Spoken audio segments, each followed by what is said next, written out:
बद्री विशाल भगवान की जय। लक्ष्मी नारायण भगवान की जय।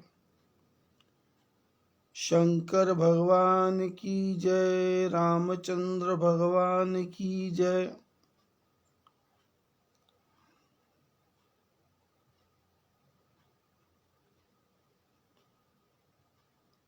दशरथ के घर में यज्ञ भगवान की कृपा से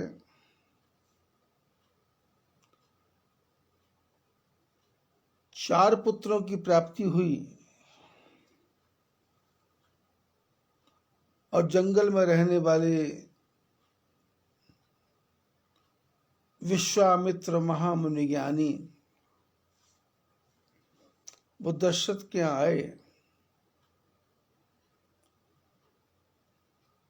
और दशरथ से बोल करके और वशिष्ठ महाराज के समझाने पर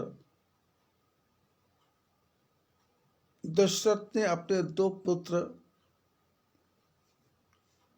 विश्वामित्र जी को सौंप दिया।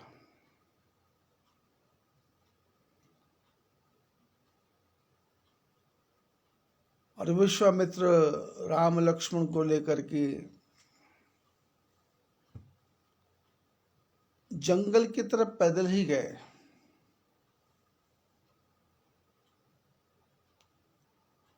राजा दशरथ चाहते तो कह सकते थे कि रथ को लेके जाओ, घोड़ों को लेके जाओ,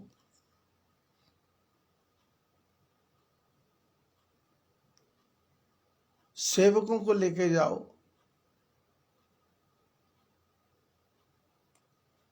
पर वशिष्ठ महाराज भी विश्वामित्र जी को जानते हैं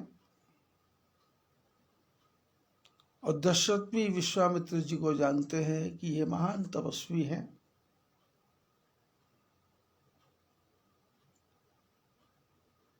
इनके पास में किसी वस्तु की कमी नहीं।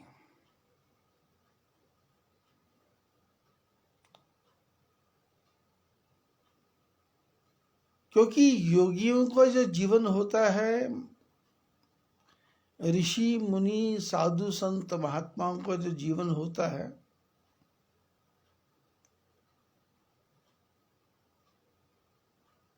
उनकी तपस्या से रिद्धि सिद्धि सब उनके पास ही रहती है, पर वो उनका किसी का दुरुपयोग नहीं करते, दिखावा नहीं करते, प्रदर्शन नहीं करते।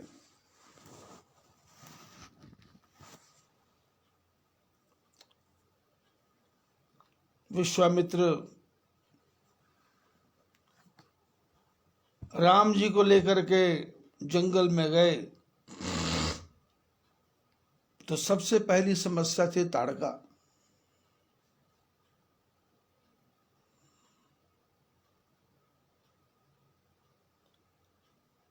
जब विश्वामित्र जंगल में आए तो ताड़का का विरोध था ही। उसने विश्वामित्र जी के साथ में 2 लड़कों को और देखा तो क्रोध करके आई।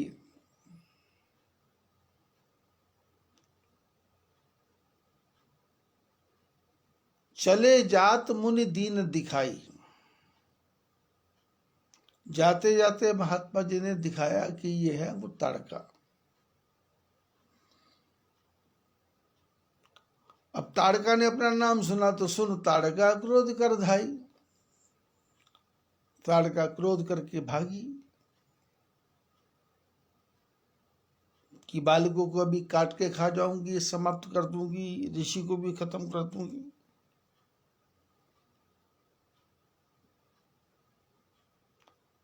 भगवान ने सोचा क्या करो, तो एक ही बाण प्राण हर लीना। एक ही बाण से ताड़कों को खत्म कर दिया। लेकिन ताड़का को खत्म किया, पर परमात्मा ने सोचा, राम जी ने सोचा, इसने ऋषियों का बिगाड़ा था, मुनियों का बिगाड़ा था, तो मेरा तो इसने कुछ नहीं बिगाड़ा और मैंने इसका वध कर दिया। मैंने इस प्राण, इसके पास प्राण थे, इसके प्राण मैंने ले लिए तो बदले में मैं इसको क्या दूं? तो दीन जानते ही निज पद दीना। उन्होंने कहा ये दीनहीन है, पूर्व जन्म के पापों के कारण ये कुकर्म में लगी हुई थी, इसलिए भगवान ने उसको अपनी पदवी दे दी, मोक्ष दे दिया। ऋषि मुनियों ने प्रश्न किया कि ऐसे पापी का भी आप उद्धार करते हैं क्या?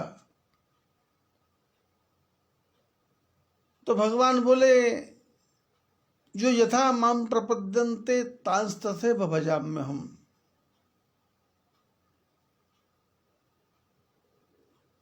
जो मेरा भजन करता है, मेरे को याद करता है, चाहे वो प्रेम से करे, चाहे दुश्मनी से करे, चाहे क्रोध से करे।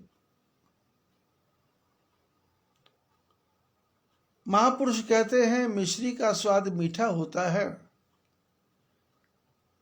प्रेम से खाओ तो मीठी, क्रोध से खाओ तो मीठी, गुस्से से खाओ तो मीठी, हंस के खाओ तो मीठी, रो के खाओ तो मीठी।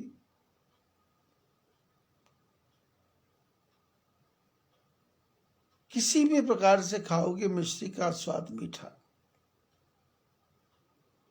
अग्नि का स्वभाव जलाना, प्रेम से हाथ लगाओ तो भी जलेगा, जबरदस्ती लगा दो तो भी जलेगा, अचानक लग जाए तो भी जलेगा।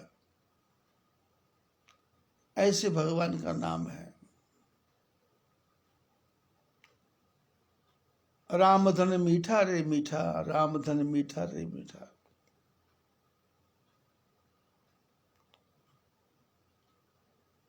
पापी हो जाकर नाम सुमिरहि, अति अपार दुस्सागर तरही। पापी से पापी भी परमात्मा का यदि नाम स्मरण कर ले तो भवसागर पार कर जाता है। ताड़का ने भगवान को मारने के लिए क्रोध किया, पर क्रोध करके भगवान को याद तो किया। तो भगवान ने कहा ठीक है, क्रोध किया, ठीक है, मेरा काम है कल्याण करना। उल्टा सीधा जामे ही खेत पड़ा सो बीज। बीज खेत में उल्टा पड़े या सीधा पड़े वो जमता ही जमता है। ऐसे ही परमात्मा का नाम क्रोध मिले, प्रेम मिले, गुस्से मिले, भाव कुभाव अनख आलसहु, नाम जपत मंगल दिसितसु। कैसे भी परमात्मा का नाम स्मरण करें, परमात्मा का नाम कल्याण करता है। और भगवान तो क्या करने आए हैं?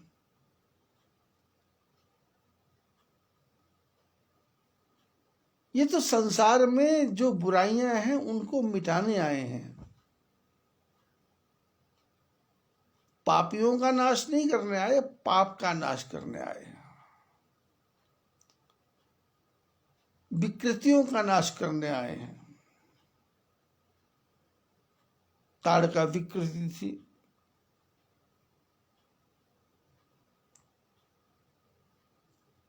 एक ही बाण प्राण हर लीना, दीन जान तहि निज पद दीना। तब ऋषि निज नाथ ही जतिय चीन्ही, विद्या निधि कहु विद्या दीनी। जब एक ही बाण से इतनी भयंकर ताड़का को राम जी ने मार दिया तो विश्वामित्र जी पहचान गए, ये बालक जिसको मैं लेके आया हूं ये साक्षात परमात्मा का अवतार है। ये स्वयं विद्या के खजाने हैं, इसलिए ये विद्या के जो मालिक हैं। तो मेरे पास जो भी शस्त्र विद्या है वो सारी शस्त्र विद्या विश्वामित्र जी ने राम जी के अर्पण कर दी। और कैसी विद्या दी? जाते लाग न शुधा पिपासा, ऐसी विद्या दी कि जिस विद्या से ना भूख लगे ना प्यास लगे।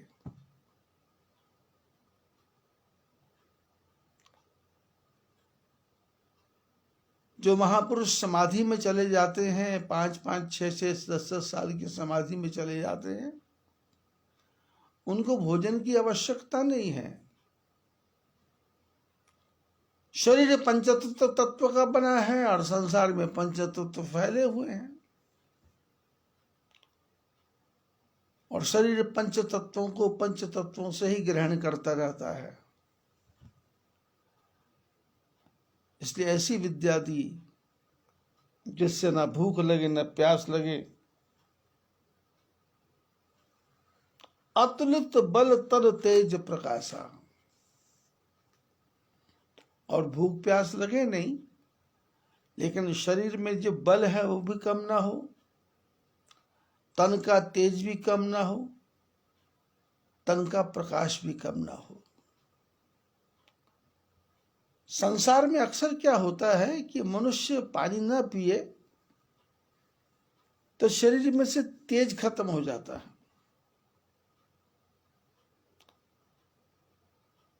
शरीर में से एक प्रकाश सा खत्म हो जाता है। और विश्वामित्र जी ने ऐसा आशीर्वाद दिया कि ना राम जी का तेज खत्म हो ना प्रकाश खत्म हो, और सब कुछ देने के बाद में आयुध सर्व समर्पी के प्रभु निज आश्रम आनी, कंद मूल फल भोजन दीन भगत हित जानी। राम लक्ष्मण जी को अपने आश्रम में ले आए और वहां आकर के जितने भी उनके पास शस्त्र अस्त्र थे वो सारे राम जी को अर्पण कर दिए।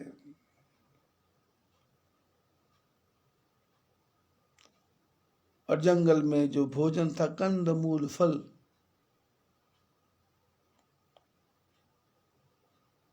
वो राघवेंद्र सरकार को खाने को दिया और विश्वामित्र जी निश्चिंत हो गए। प्रातः काल का समय हुआ, विश्वामित्र जी ने स्नान इत्यादि किया और आराम से बैठ गए। राम जी ने पूछा, गुरुदेव बैठ क्यों गए? आप हमको लेके आए थे यज्ञ की रक्षा करने के लिए, तो यज्ञ क्यों नहीं कर रहे? विश्वामित्र जी ने कहा, यज्ञ पूजा पाठ धर्म कर्म उपासना कर्म कांड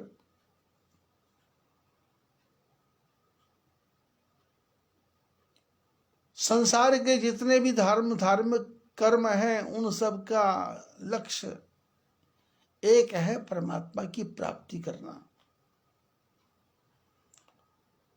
और मेरे को परमात्मा मिल गए तो अब मेरे को पूजा पाठ करने की क्या आवश्यकता है?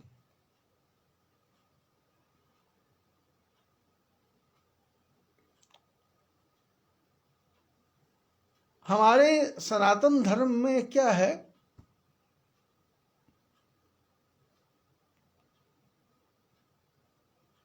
कि जो गुरु हैं,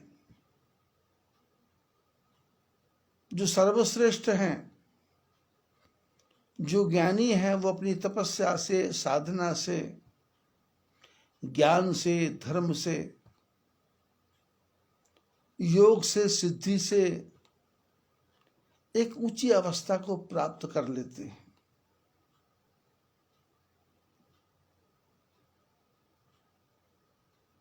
फिर उसके बाद में धीरे धीरे उनका मन इनकी तरफ से हट जाता है। उनको लगता है कि ये सब क्या आवश्यकता है इसको करने की। मन की कली जो खिल गई बस हो गया भजन, मंजिल प्रभु की मिल गई बस हो गया भजन। जिसको पाना था पा लिया, अब उनको ये लगता है कि ठीक है,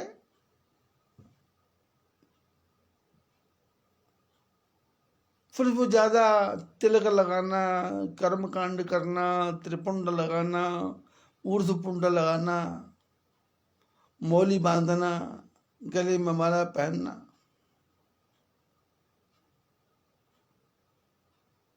ये सब छोड़ देते हैं। पिछले 40 साल में आपने एक परंपरा देखी होगी कि जितने भी कथाकार हैं, चाहे वो 5 साल का बच्चा हो, 10 साल का बच्चा हो, या महिलाएं हो या पुरुष हो, या कोई भी कथाकार हो, उन्होंने एक ट्रेंड बना लिया कि वो अपने कंधे पे एक कपड़ा से रखते हैं। कोई काला कपड़ा रखता है, कोई सफेद कपड़ा रखता है, और ये परंपरा चली। एक गुजराती वो महात्मा है, मुरारी मुरारी बापू, बापू कहते उसको, मुरारी दास हरियाणी। वो काली कंबली ओढ़ के बैठता था और उसने वो परंपरा सीखी लोगों को इकट्ठा करने की डोंगरे जी महाराज से, कि डोंगरे जी महाराज ने फ्री में कथा की, प्रचार प्रसार किया, उसी लाइन में वो लगा और उसके बाद में उसने वो किया। अब उसके बाद जो कथाकार जितने भी हुए, पहले वो कथा करता था 10 आदमी में, 20 में, 50 में, 100 में, 15 में, 50 में, 1000 में। पहले वो बिना बाजे के, गाने के, कीर्तन के कथा करता था।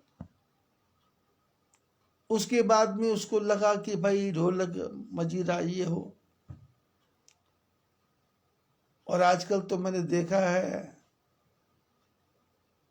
कोई टटपूंजिया भी आता है, वो भी अपना ढोलक छाना लेकर के आ जाता है और ढोलक बजने लग जाते हैं, कीर्तन होने लग जाते हैं, आदमी नाचने लग जाते हैं, महिला नाचने लग जाती हैं, बच्चे नाचने लग जाते हैं। लेकिन ये कंधे पे कपड़ा रखने का ये क्या है, समझ नहीं आया।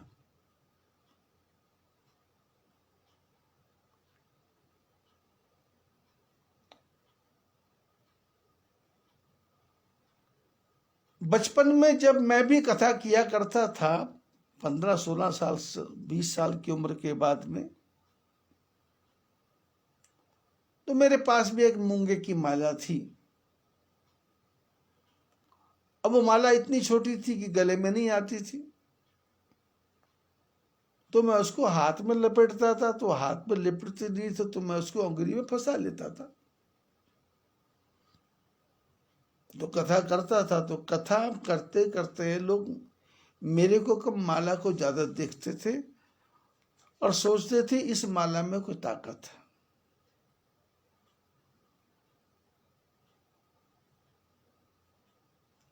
बाद में मैंने स्फटिक की माला भी पहनी।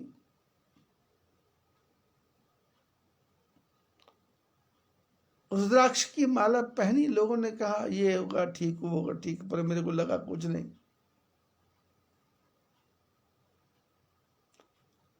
और हजारों की संख्या में मैंने रुद्राक्ष बांटे। रुद्राक्ष बांटने के पीछे कारण था कि लोग सनातन धर्म के प्रति आकर्षित हों। उसके लिए मैंने तरीके बताए। लोगों ने उन तरीकों को किया।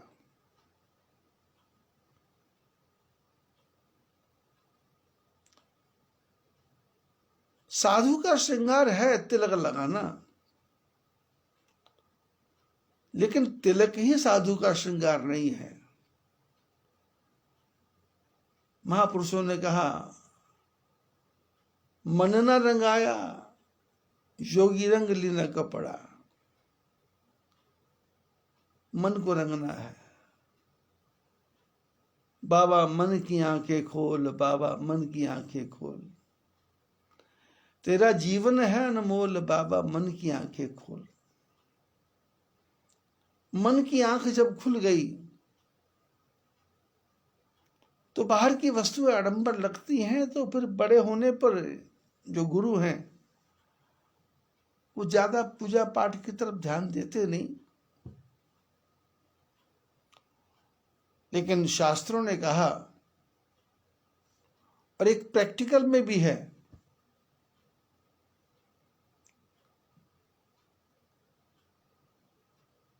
हमारे जितने भी संन्यास के आश्रम हैं, उदासीन आश्रम है या वैष्णव आश्रम है, उनमें नियम है कि संध्या के समय जितने भी आश्रम के लोग होंगे वो आरती करेंगे और गुरु महाराज के चरणों में प्रणाम करेंगे। प्रातः काल का समय होगा तो सब लोग आरती करेंगे, गुरु महाराज के चरणों में प्रणाम करेंगे और गुरु महाराज आशीर्वाद देंगे।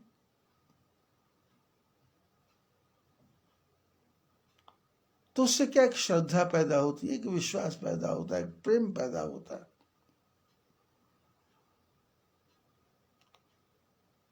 लेकिन होता क्या है, जब बड़े महापुरुष पूजा पाठ बंद कर देते हैं तो उनके चेले तो उनसे भी आगे निकलने की कोशिश करते हैं और वो कहते क्या रखा पूजा में, क्या रखा ढोंग में, क्या रखा पखंड में।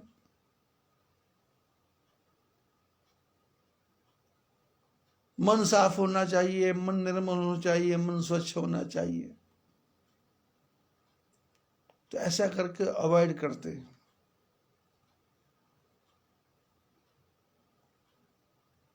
इसलिए जो गुरु महाराज हैं, गुरु लोग हैं, वो कहते हैं कि भाई अब पूजा परमात्मा को प्राप्त करने के लिए नहीं करना है, अब पूजा शिष्यों को सिखाने के लिए करना है।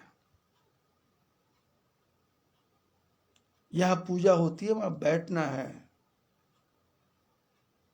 कर्म कांड को देखना है, उनको सिखाना है।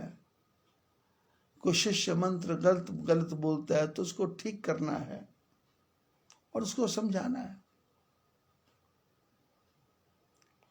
विश्वामित्र राम लक्ष्मण जी को लेके आए और राम जी ने कहा गुरुदेव पूजा। गुरुदेव ने कहा गाय की पूजा, किस लिए पूजा?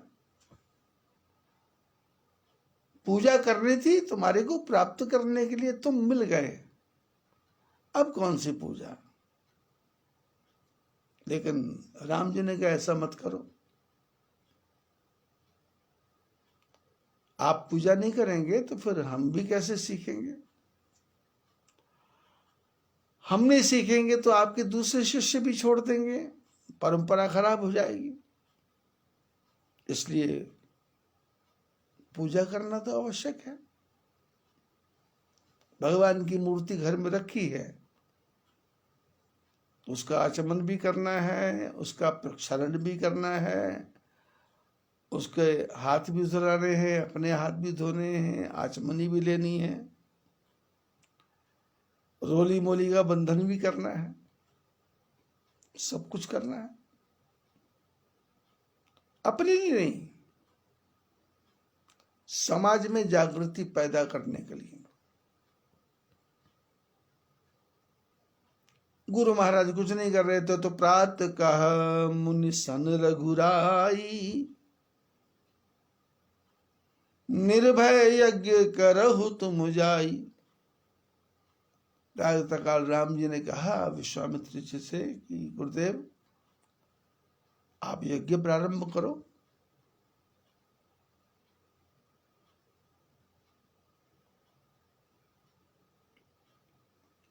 विश्वामित्र जी ने कहा ताड़का तो मर गई, अब सुबाहु मारीच कहां से आएंगे?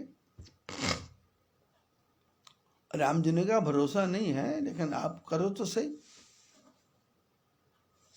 अपने लिए नहीं करो तो हमको दिखाने के लिए करो। प्रात कहा मुनि सन रघुराई, निर्भय यज्ञ करहु तुम जाई। होम करन लागे मुनि झारी, आप रहे मख की रखवारी। विश्वामित्र जी होम करने लगे।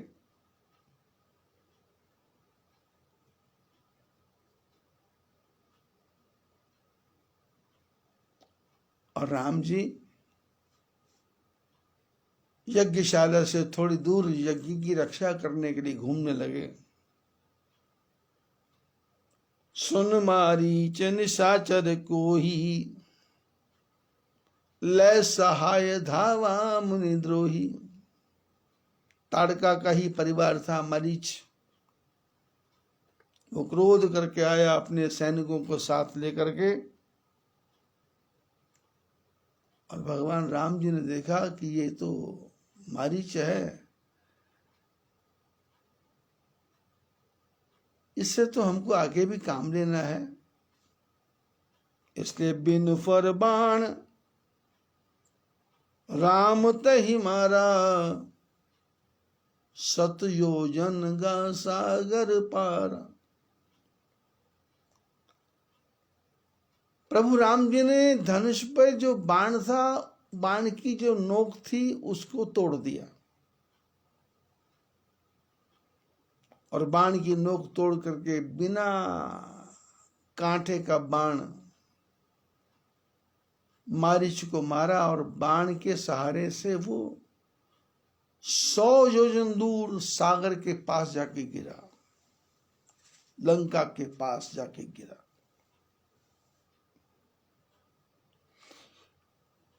अश्वबाहु नाम का राक्षस आ गया, और भगवान ने क्या किया, अग्नि बाण निकाला। उस अग्नि बाण से उस सुबाहु को जला करके भस्म कर दिया। अनुज निशाचर कटक संहारा। राम जी ने तो मारीच को सागर पार किया,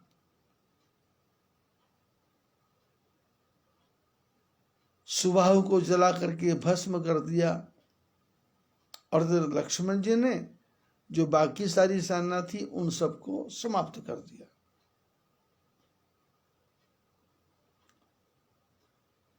और सारे राक्षसों का वध करके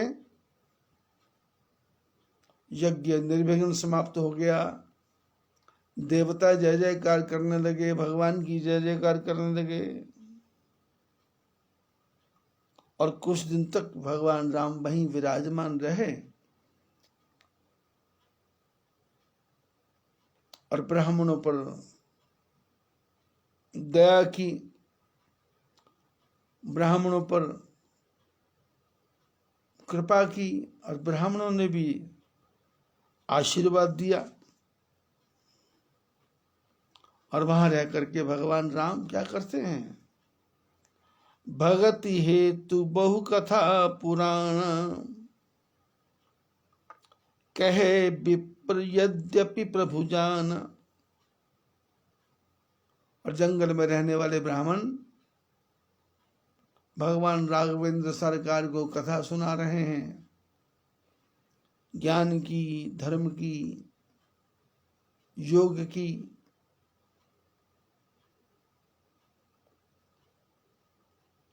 वेदों की, पुराणों की कथाएं सुना रहे हैं। किसको? राम जी को। कौन से राम जी को? जो राम जी सबको जानते हैं, लेकिन सबको जानते हुए भी सुनते हैं।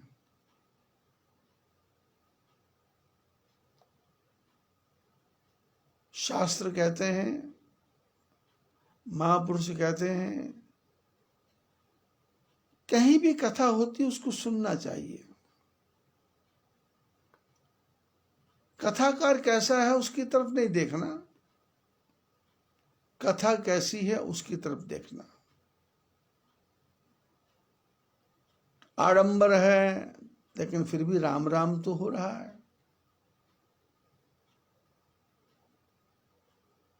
दिखावा है फिर भी राम राम तो हो रहा है।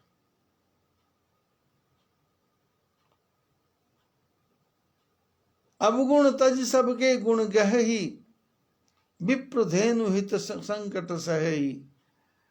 सारे के अवगुणों को छोड़ करके सबके गुणों को ग्रहण करते हैं,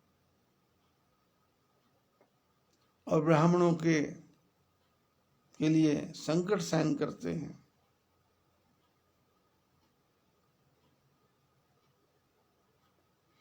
ब्राह्मण लोग कथा सुनाते हैं, राम लक्ष्मण बड़े ध्यान से सुनते हैं। तब मुनि सादर कहा बुझाई, चरित एक प्रभु देखिए जाई।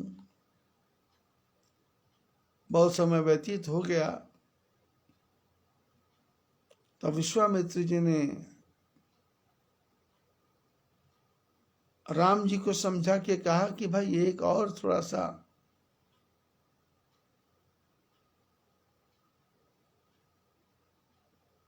यज्ञ हो रहा है, उसको भी जाके देख ले। राम जी ने कहा कोई परेशानी नहीं है। धनुष यज्ञ सुनि रघुकुल नाथा, हर्षि चले मुनिवर के साथ। भगवान तो यज्ञ की रक्षा करने आए हैं, और यहाँ एक और यज्ञ है जिसका नाम है धनुष यज्ञ। तो धनुष यज्ञ सुन करके राम जी चले। कैसे चले? हर्षि चले मुनिवर के साथ। यदि हम रामचरितमानस को ध्यान से पढ़ें तो इसमें एक विशेष बात आती है कि जो भी काम करना है वो सब प्रसन्न होके करना है, खुश होके करना है।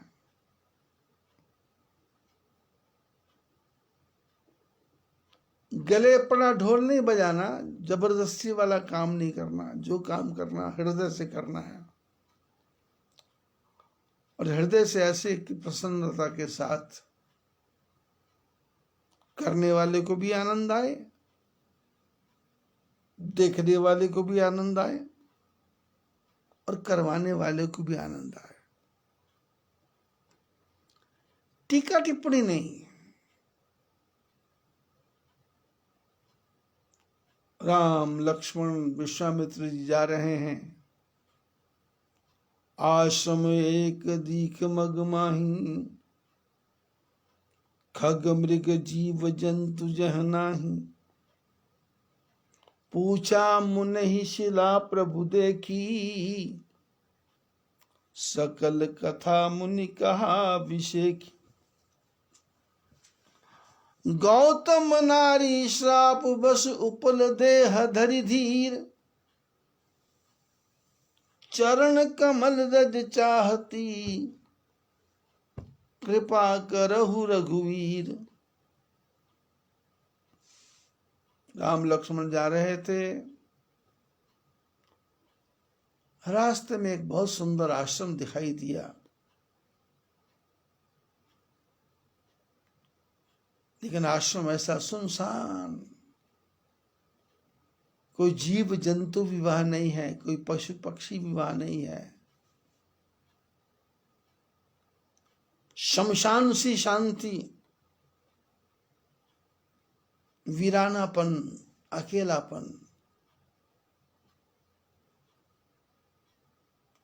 आश्रम सुंदर है,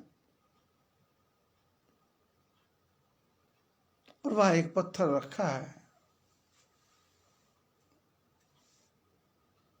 राम जी ने पूछा विश्वामित्र जी से, महाराज ये क्या है? कोई मंदिर है क्या? कोई देवस्थान है क्या? कोई देवी की मूर्ति है क्या?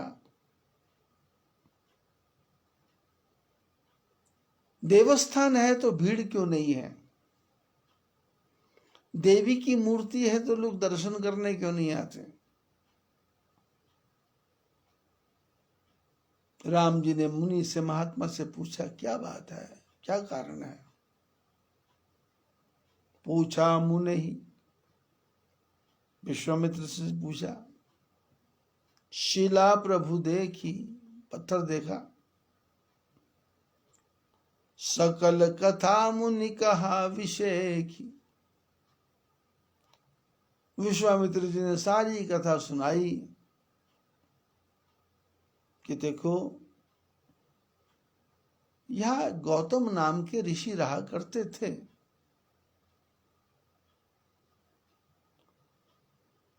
और उनकी पत्नी का नाम अहिल्या था।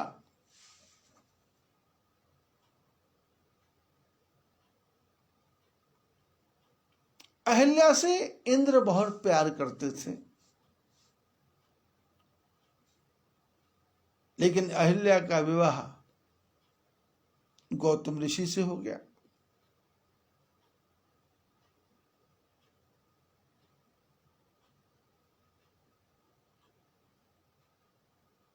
पति पत्नी दोनों आराम से जंगल में निवास करते थे, पूजा पाठ में मन लगा हुआ था, साधना कर रहे थे। लेकिन इंद्र के मन में जो वासना थी, वासनाएं इंद्र को धरती पे खींच के ले आई। गौतम ऋषि स्नान करने के लिए बाहर गए और इंद्र ने गौतम ऋषि का रूप बना लिया। रूप बदल के आया। गौतम ऋषि देर से आते थे, इंद्र गौतम बन के जल्दी आ गया। तो अहिल्या ने पूछा कि आप जल्दी कैसे आ गए?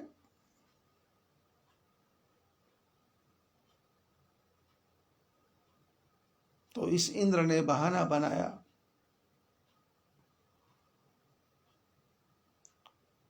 और छल करके उसके व्रत का भंग कर दिया।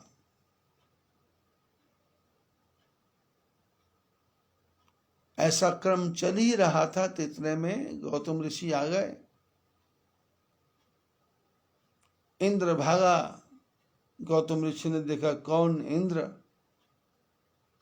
किस लिए आया था? बोले, वासना के पीछे। तो गौतम ऋषि ने इंद्र को श्राप दिया कि तू स्त्री के एक छेद के पीछे पागल हो गया। तेरे को छेद का इतना ही लोभ है, तो जा, तेरे पूरे शरीर में 1000 छिद्र हो जाएंगे।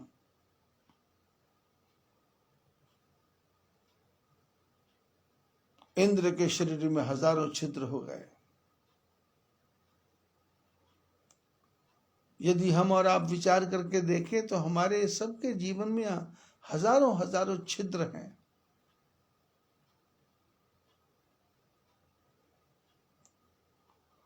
वासना मन में भी है, वासना बुद्धि में भी है, वासना आंख में भी है, वासना कान में भी है, वासना शरीर के रोम रोम में भी है। वासना का पुतला है। और वासना का अर्थ है जिसमें बास, बदबू आए, जिसमें दुर्गंधी हो,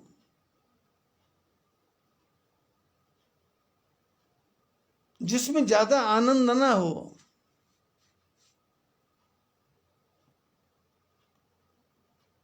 क्षणिक आनंद और उसके बाद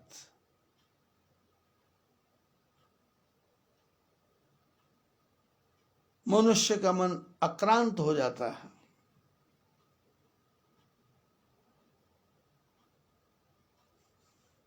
गौतम ऋषि ने इंद्र को श्राप दिया। पत्नी अहिल्या थर थर कांपने लगी।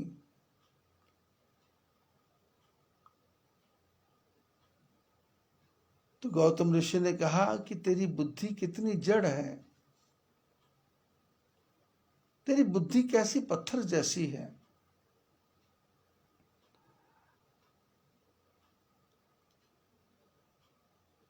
अरे पत्नी अपने पति के चलने फिरने उठने बैठने से उसको पहचान जाती है,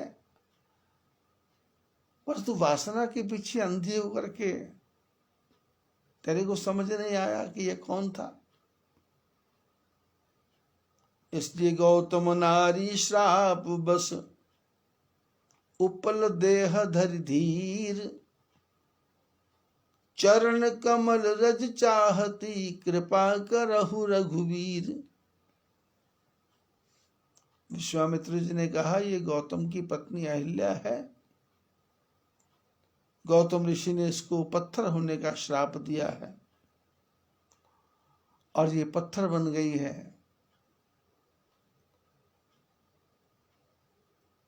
जब गौतम ऋषि ने श्राप दिया था तो अहिल्या ने कहा था कि मेरा कल्याण कैसे होगा। इंद्र ने पूछा था कि मेरे 1000 छेद हो जाएंगे, पर ये छेद ऐसे रहेंगे। तो महात्मा तो महापुरुष है, उन्होंने कहा नहीं, जब भगवान राम पैदा होंगे तो छेद आंखें बन जाएंगी, इन आंखों से तुम भगवान का दर्शन करोगे। इसमें वासना नहीं होगी, इसमें भगवान का दर्शन होगा, उपासना होगी। वासना नहीं होगी, उपासना होगी। अहिल्या ने पूछा, मेरा तो कोई दोष नहीं, लेकिन आपने श्राप दिया है, लेकिन मेरा कल्याण कैसे होगा। तो गौतम ऋषि बोले कि त्रेता युग आएगा, भगवान राम पैदा होंगे, उनके चरणों की धूल तेरे को लगेगी, तेरे को मोक्ष की प्राप्ति हो जाएगी। विश्वामित्र बोले, गौतम नारी श्राप बस उपल देह धरि धीर, चरण कमल रज चाहती, कृपा करहु रघुबीर। गौतम की पत्नी श्राप के बस में है, अपने चरणों की धूल दो।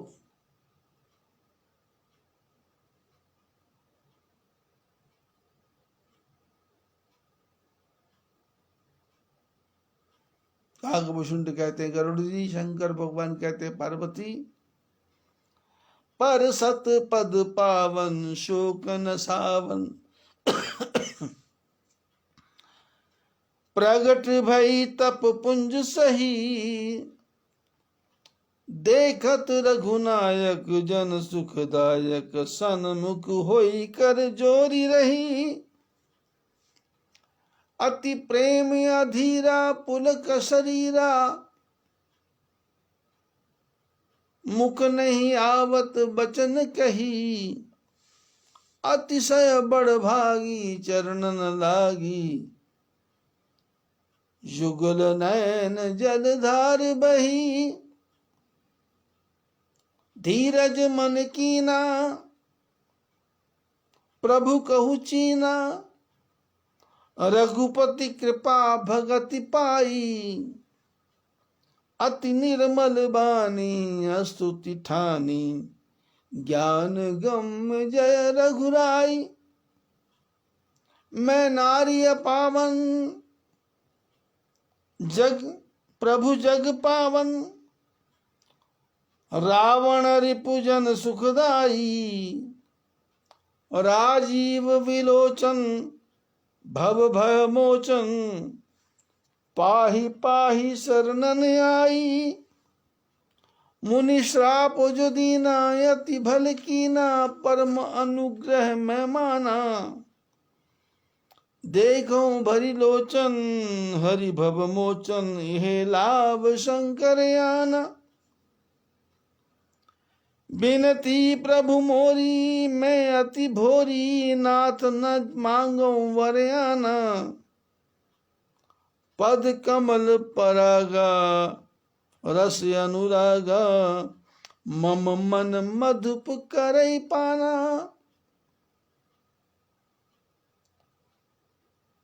यही पद सुर सरिता परम पुनीता, प्रगट भई शिव शीस धरी।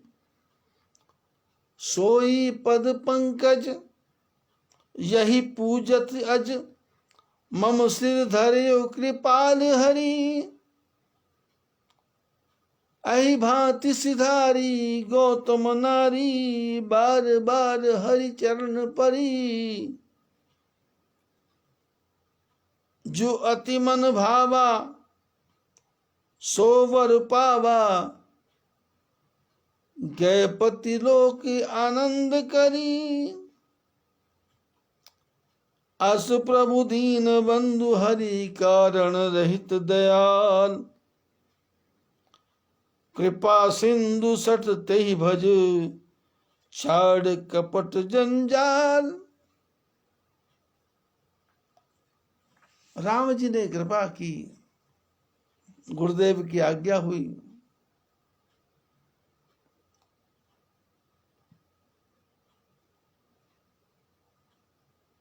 राम जी के चरणों की धूलि लगी, परसद पद पावन शोक न सावन, प्रकट भई तप पुंज सही।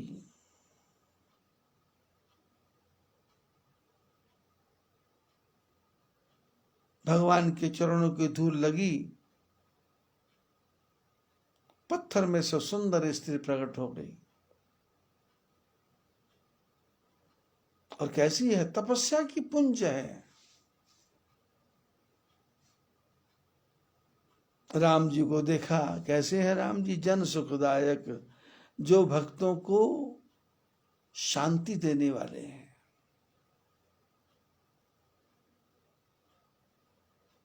मंदिर में जाकर के भगवान के कभी दर्शन करना, आपको भगवान के नेत्रों में स्नेह दिखाई देगा, कृपा दिखाई देगी, आनंद दिखाई देगा, मन गदगद हो जाएगा। मूर्ति आपसे बात करेगी। मूर्ति बोलती है, लेकिन किससे? जो उससे बात करना चाहे। लेकिन हम मंदिर में जाते हैं, हमको मूर्ति से कुछ भी लेना देना होता नहीं, हमको तो प्रसाद से मतलब होता है, मान से मतलब होता है, सम्मान से मतलब होता है, भगवान से कोई मतलब नहीं होता।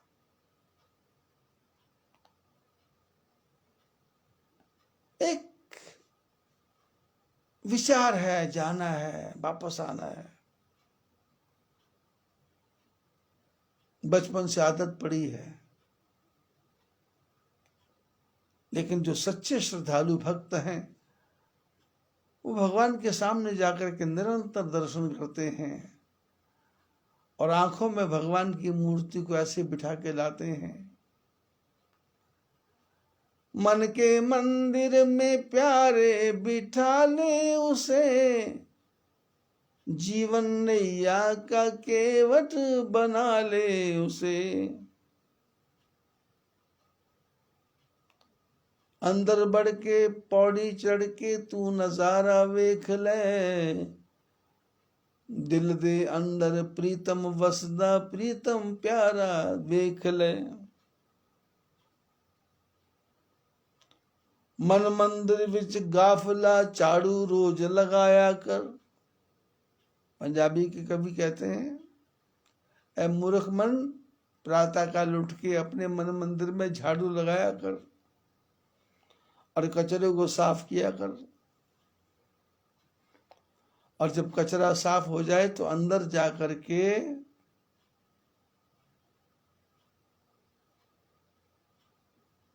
फिर परमात्मा की सीढ़ी चढ़ कर फिर उसका बड़े प्यार से दर्शन करना।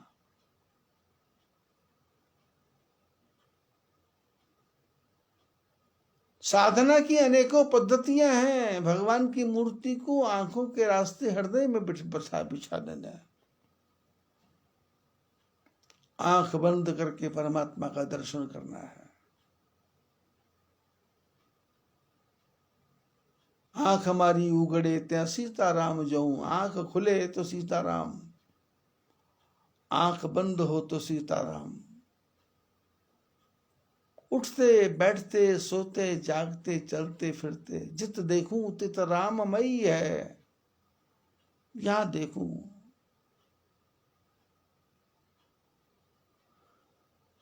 जर्रे जर्रे में परमात्मा का दर्शन हो रहा है, हर जगह।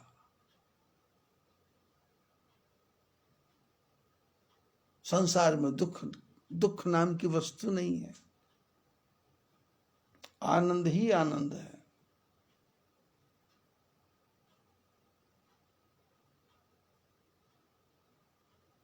अहिल्या ने परमात्मा का दर्शन किया, कैसी स्तुति करती है। ये स्तुति हमारे जीवन में आ जाए तो हमारा कल्याण हो जाए। परसत पद पावन शोक न सावन, प्रगट भई तप पुंज सही, देखत रघुनायक जन सुखदायक, सन्मुख होई कर जोर रही। भगवान का दर्शन किया, दोनों हाथ जोड़ करके सामने बैठ गई।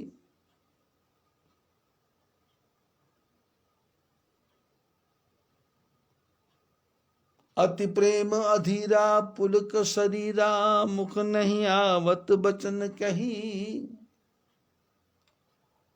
भगवान का दर्शन करके इतनी गदगद हो गई कि अब मुंह से शब्द नहीं निकल रहा, कैसे स्तुति करूं। शबरी की भी ये हालत थी। कही विधि स्तुति करऊं तुम्हारी, अधम जाति में जड़ मति भारी। अधम ते अधम अधम अति नारी, तिन महु मैं मति मंद गवारी। शबरी ने कहा मैं मति मंद, और भगवान राम बोले, राम जी ने कहा राम कहा सुन भामिनी बाता, मानहु एक भगति करनाता। जाति पाति धन धर्म बढ़ाई, प्रिय परिवार सदन सुखदाई।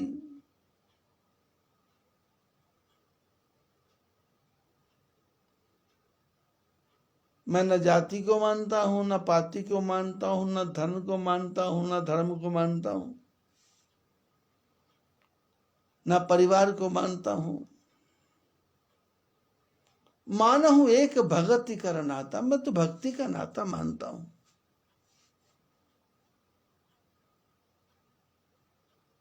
अहिल्या ने भगवान का दर्शन किया, मुख नहीं आवत वचन, कई शब्द नहीं निकल रहे, क्या स्तुति करूं। अतिशय बड़ भागी चरणन लागी, युगल नयन जलधार भई। अपने आप को बड़ा भाग्यशाली समझा कि मेरे को दर्शन हुए परमात्मा के। मेरी जैसी अभागी औरत को आपके दर्शन हुए। दोनों आंखों से आंसुओं की धारा बहने लग गई। धीरज मन कीना प्रभु कहु चीना, रघुपति कृपा भगति पाई। इतना होने पे मन में धैर्य धारण किया कि चलो इतने वर्षों के बाद भगवान आए तो सही, कृपा तो की मेरे ऊपर। और भगवान को पहचान लिया, और भगवान को पहचान करके भगवान की भक्ति प्राप्त हो गई। और फिर जब भगवान की भक्ति प्राप्त हो गई तो फिर वाणी भी आ गई।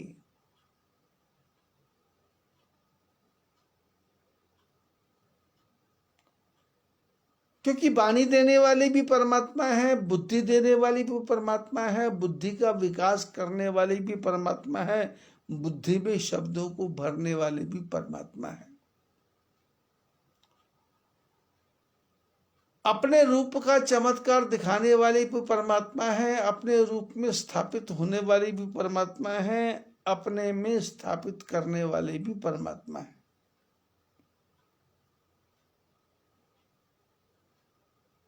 और भगवान का जब दर्शन हुआ, प्रेम पैदा हुआ, तो अति निर्मल बानी। अब बाणी निर्मल हो गई, अस्तुति थानी, स्तुति करने लगी।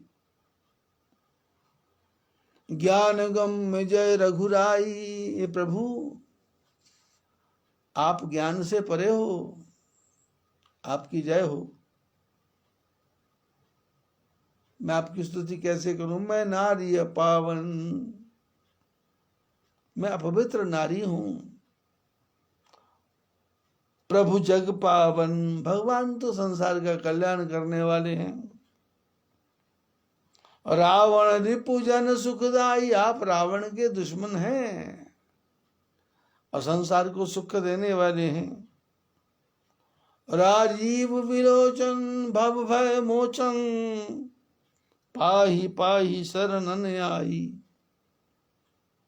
आपके तो कमल के समान सुंदर सुंदर नेत्र हैं।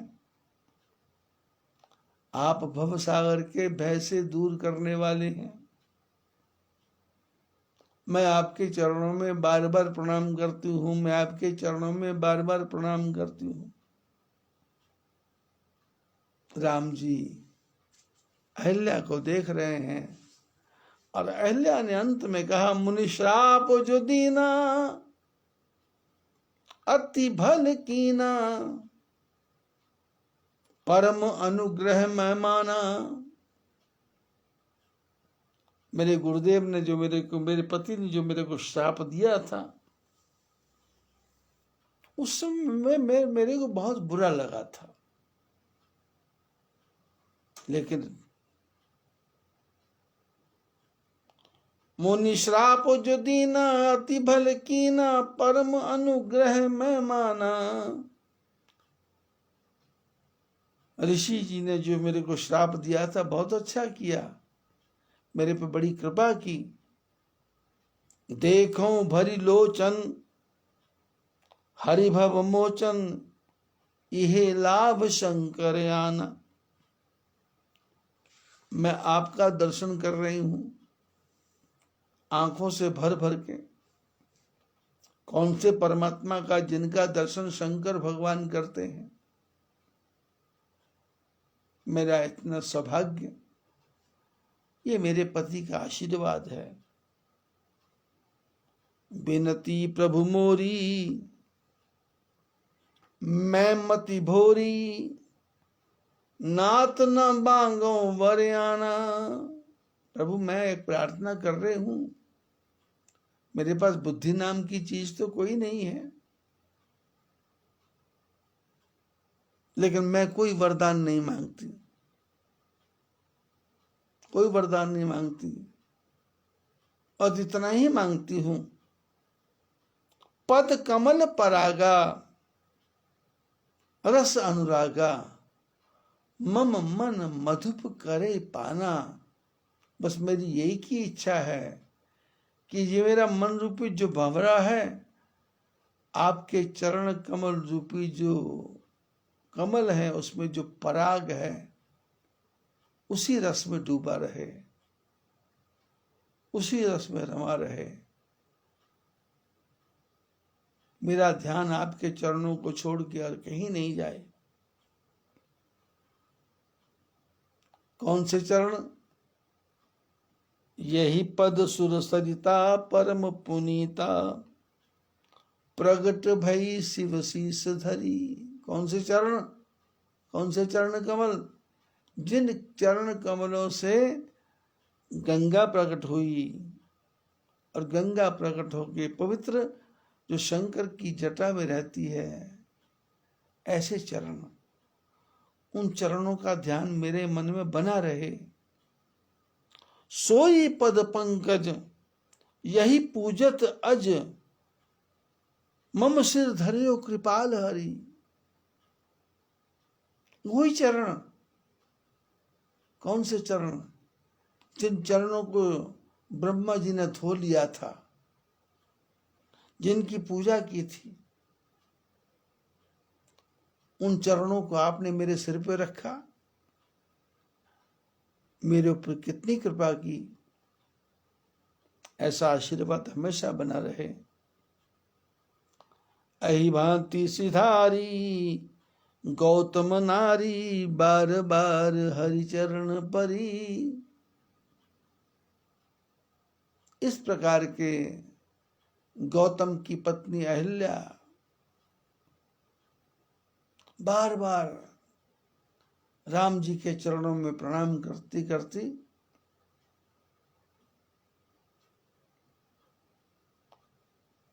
बार बार चरणों में प्रणाम कर रही है। जो अति मन भावा सो बर पावा, गए पतिलोक आनंद करी। जो अति मन को अच्छा लगता था वो वरदान पा लिया और उसके बाद में आनंद के साथ अपने पति लोक को चली गई।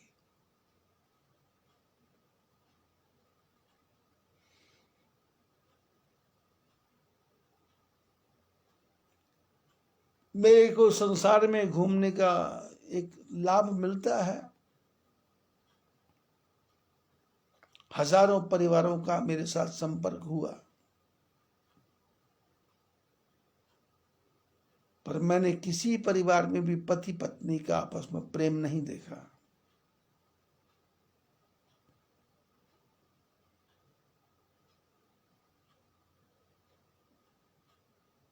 जीवन जी नहीं रहे, जीवन ढो रहे हैं।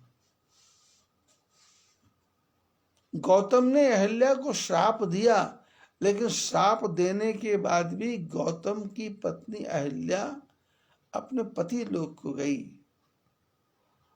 और आजकल की माताएं भगवान से प्रार्थना करती है कि ये पति अब जिंदगी में दोबारा ना मिले।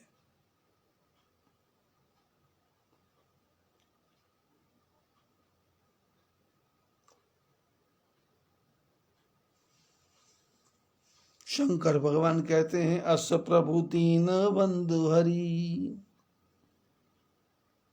कारण रहित दयाल, तुलसीदास सटते ही भज, छाड़ कपट जंजाल।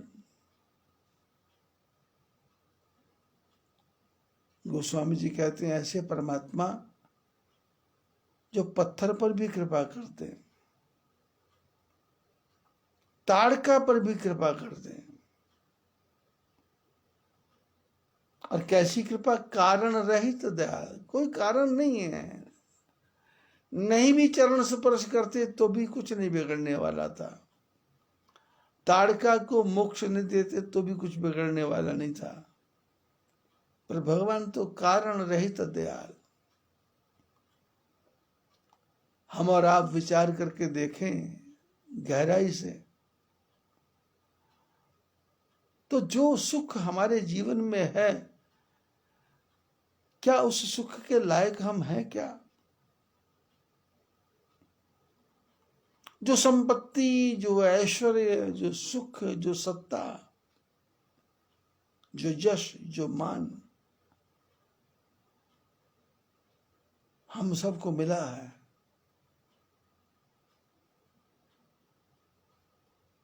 उसके लायक हैं हम क्या?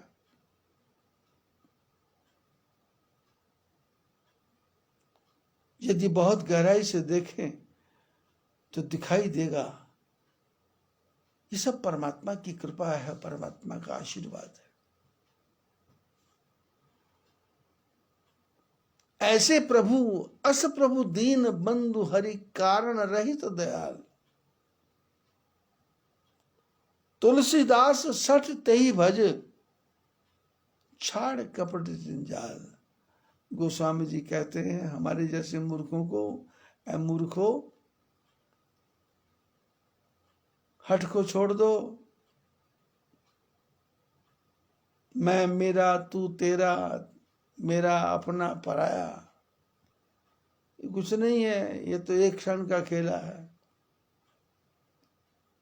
2 दिन का जग में मेला, सब चला चली का खेला जी। 2 दिन का जग में मेला, सब चला चली का खेला जी। कोई चला गया कोई जावे, कोई गठड़ी बांध सिधावे। कोई चला गया कोई जावे, कोई गठड़ी बांध सिधावे। कोई खड़ा तैयार अकेला, 2 दिन का जग में मेला जी। कोई खड़ा तैयार अकेला, 2 दिन का जग में मेला जी। सुत नार मात पितु भाई, सुत नार मात पितु भाई, कोई अंत सहायक नाही जी। सुत नार मात पितु भाई, कोई अंत सहायक नाही जी। ब्रह्मानंद कहे सुन चेला, 2 दिन का जग में मेला, 2 दिन का जग में मेला, सब चला चली का खेला जी। 2 दिन का जग में मेला, सब चला चली का खेला। ये तो चला चली का खेला है, कोई आ रहा है कोई जा रहा है। खेल कूद में बचपन कहानी गई, जोश में होश खोकर जवानी गई। ढलता सूरज धीरे धीरे ढलता है, ढल जाएगा। अहिल्या का उद्धार करके चले राम लक्ष्मण मुनि संगा, गए यहाँ जग पावनी गंगा। गाधी सून सब कथा सुनाई, यही प्रकार सुरसरी महियाई। तब प्रभु ऋषिन समेत नहाने, विविध दान मही देवन पान। हर्षि चले मुनि वृंद सहाया, देखी विदेह नगर नियराया। अहिल्या का उद्धार करके, अहिल्या को मोक्ष दे करके, अहिल्या को पति लोक का आनंद दे करके, ताड़का को मोक्ष दे करके भगवान राम चले। तो मन में विचार आया कि 2 काम गलत हो गए। एक ताड़का का वध, दूसरा पराई स्त्री को पैर लगा दिया। तो भगवान ने विचार किया कि थोड़ा सा प्रायश्चित कर देना चाहिए।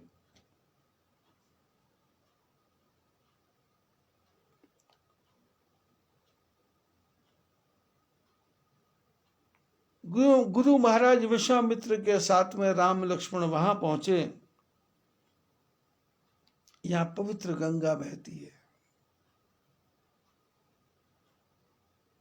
और वहां जब पहुंचे तो विश्वामित्र जी ने सारी कथा सुनाई।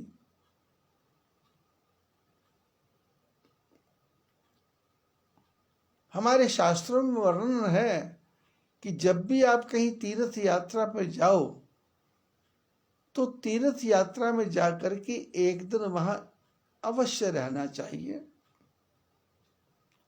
और रह करके उस तीर्थ के महत्व के बारे में जानना चाहिए। तीर्थ क्यों बना, क्या कारण था, इसके पीछे लॉजिक क्या था, किस ऋषि ने तपस्या की, किसने साधना की। जब तीर्थों के बारे में हमको पता लगेगा तो हमारे मन में एक प्रकार से शांति की प्राप्ति होगी, आनंद की प्राप्ति होगी। गंगा नदी के किनारे विश्वामित्र पहुंचे हैं, और विश्वामित्र जी ने सारी कथा सुनाई कि किस प्रकार से यह धरती पर गंगा आई। और गंगा की कथा सुनने के बाद में ऋषियों के साथ में भगवान राम लक्ष्मण स्नान करते हैं, और स्नान करने के बाद में ब्राह्मणों को दान भी करते हैं। हम लोग क्या करते हैं, तीर्थ यात्रा करते हैं, ब्राह्मणों को दान नहीं देते, होटल में बढ़िया खाना खाते हैं।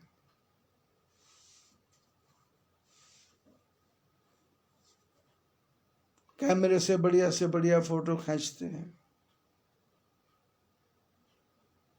और पुरानी पुरानी यादें समेट के रखते हैं, और भगवान की कोई भी याद हमारे मन में होती नहीं है। शास्त्र कहते हैं किसी भी तीर्थ में जाओ, आप सनातन धर्म को मानने वाले हैं, सनातन धर्म को आप नहीं, सारा विश्व ही सनातन है।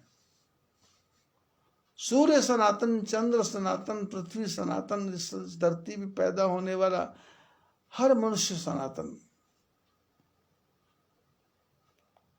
इसलिए हम सबको अपने सनातन धर्म के बारे में ज्ञान प्राप्त होना चाहिए। मंत्र जप करना है, साधना करना है, गंगा में बैठ करके सूर्य भगवान को अर्घ देना है, सूर्य भगवान को प्रणाम करना है, गंगा का जल गंगा में अर्पण करना है, गंगा में पुष्प भेंट करना है, गंगा में दुग्ध स्नान करवाना है।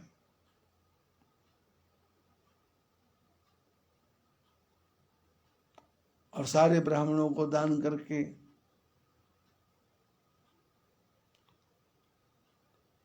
ऋषियों के साथ में राम लक्ष्मण चले हैं यात्रा पे। राम लक्ष्मण यात्रा कर रहे हैं, कहाँ पहुंचेंगे ये मैं देखूंगा। बाकी सत्संग कल। फाल्गुन मास की जय, बद्री विशाल भगवान की जय।